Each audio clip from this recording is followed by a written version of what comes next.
is John Huston. I'm a director of motion pictures.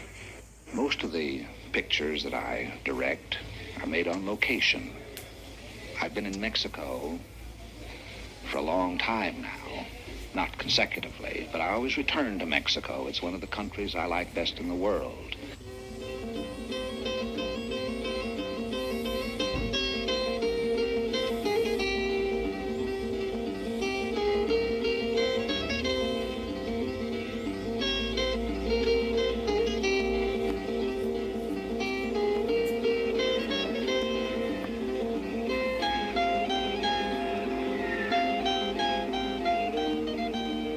This is Puerto Vallarta, on a remote stretch of Mexico's Pacific coast, 400 miles north and west of Mexico City. Life around here belongs to an easier time, secluded and uncomplicated. There isn't much connection with the outside world. Bad roads discourage intruders. The approach is by sea or by air. There are no telephones. The mail may or may not get through. From time to time, a handful of tourists find their way here to get warm and unwind. They call it a hidden paradise. For John Huston, there's no unwinding.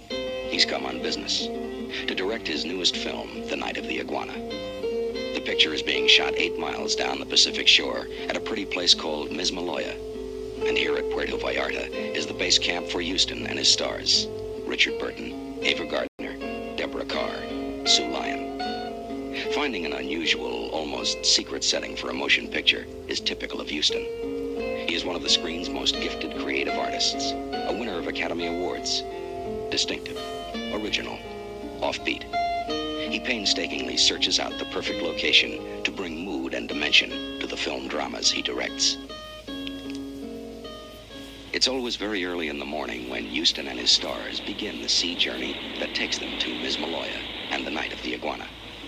Undoubtedly, the atmosphere of this place has its effect on the actors. I suppose the most fascinating part of this location has been the journey to and from work. One is so used to living either in a town or like in Hollywood. Deborah Carr puts to sea. Getting into a car every morning and driving 45 minutes or perhaps an hour to the studio, and what a change. We have a beautiful 25-minute ride on the water to the location. One of the great attractions of being an actor, certainly in films and sometimes on the stage, is the fact that you see a great deal of the world. Whereas if one was simply a studio actor, one would be confined to Hollywood and London, and possibly Paris, but not to Mismaloya.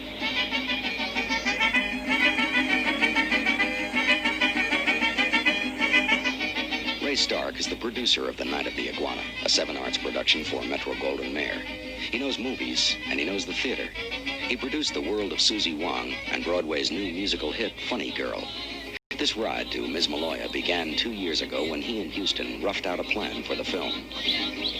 Ray Stark is a gambler. It's Ray's way of showing his faith in ideas and people. He backs them up with his energies, which never flag when things are going to hell. That's when he's at his level best, when things are going to hell fast. Ray dines with the heroes, whom there are damn few nowadays. Veteran character actor Cyril Delavanti is the oldest performer on a mission to Mismaloya.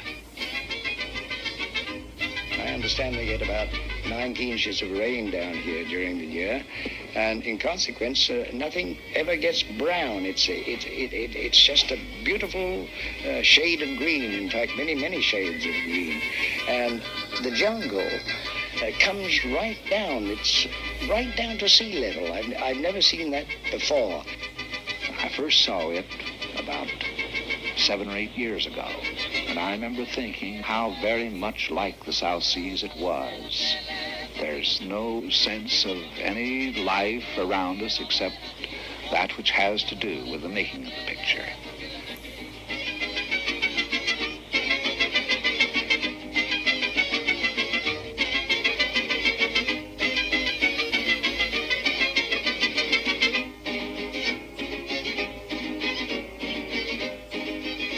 Setting foot on this dock marks the real beginning of the working day.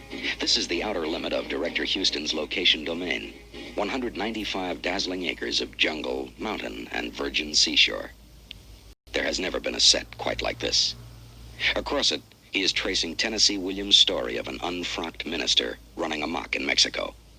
Today's shooting will start at the top of the hill.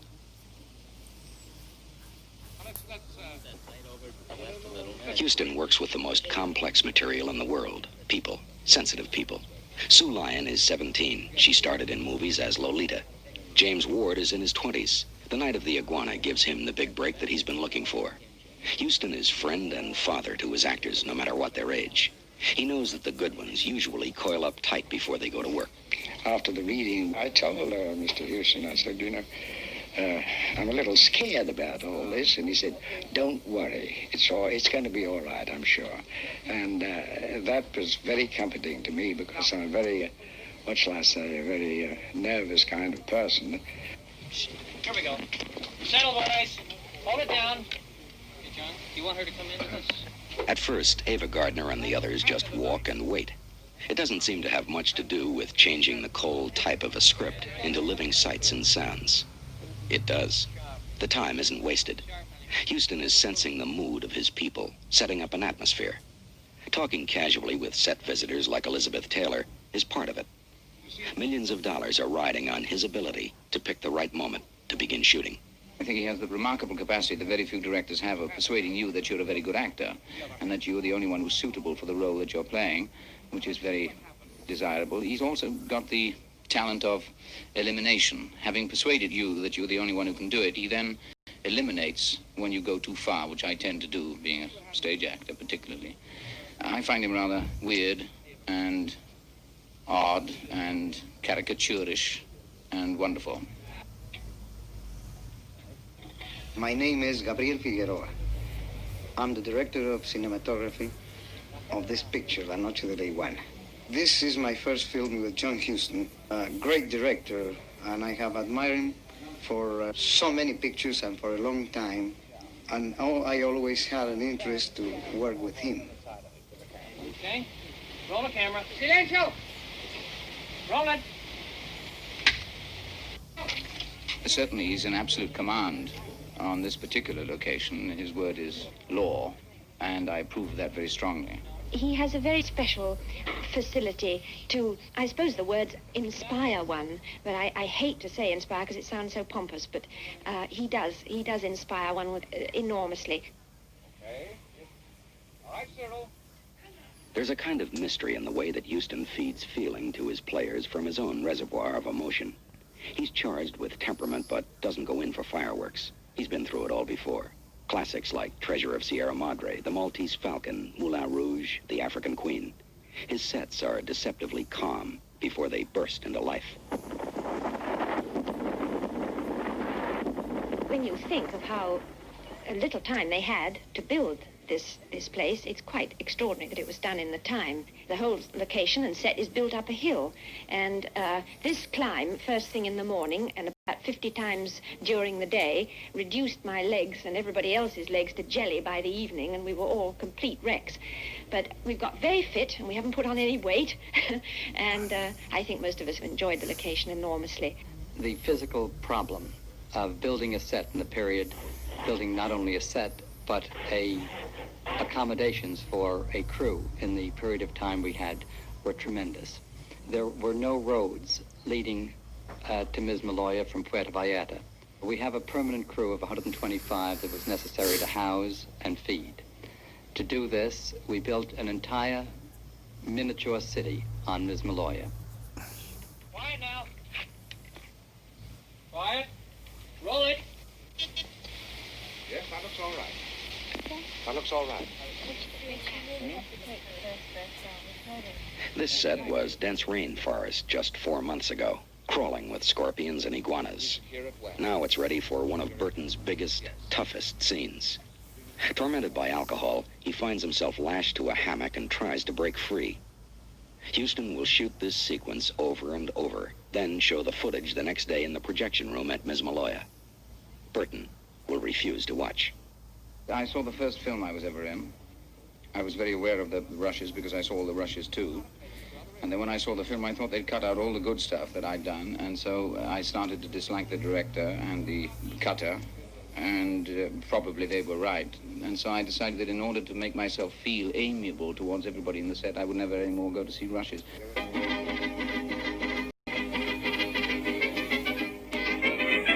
Every seventh day, Huston shuts down the set and people are on their own. Some of them feel the urge to try something foolish, like Little League polo.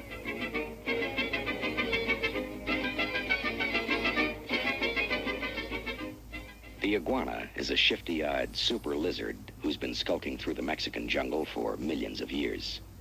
Without this specimen, Huston would have no picture. He stars in the title role. Through planning, instinct, and inspired improvising, John Huston is shaping a motion picture. He collaborated on the script with Anthony Vea. He has thought through the story hundreds of times. Now, he commands a company of 125 highly skilled motion picture workers. To each of them, he must communicate his conception of the finished film. He must know about more than actors and acting. He has to understand cameras, sound, lighting, logistics. He's a combination of sensitive artist and decisive field general. This is the meaning of being a director. It is one of the most demanding professions in the world. Huston always denies it. So far as directing the actors and the crew is concerned, well, I direct just as little as possible. And I get as much from others as I possibly can. Some of the best ideas I've ever had have come from other people. The trouble with him is he's such a marvelous actor that he can always act your part much better than you can. And I go straight home at night and put a bullet through my brain because he did it so beautifully. Huston is a man that has the ability to get along with people. He's a master. Everybody that has worked with him and that is working now with him always learns something from him.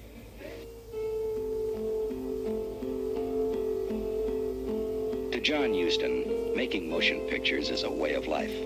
He's been doing it for a quarter of a century. It brings him a vitality and excitement, even serenity, that he can achieve in no other way. This is how he tells people around the world his very personal feelings about the beauty and pain and drama of being alive on this earth. Today, and for 72 days in the hidden paradise of Mismaloya, he is telling it through the night of the iguana.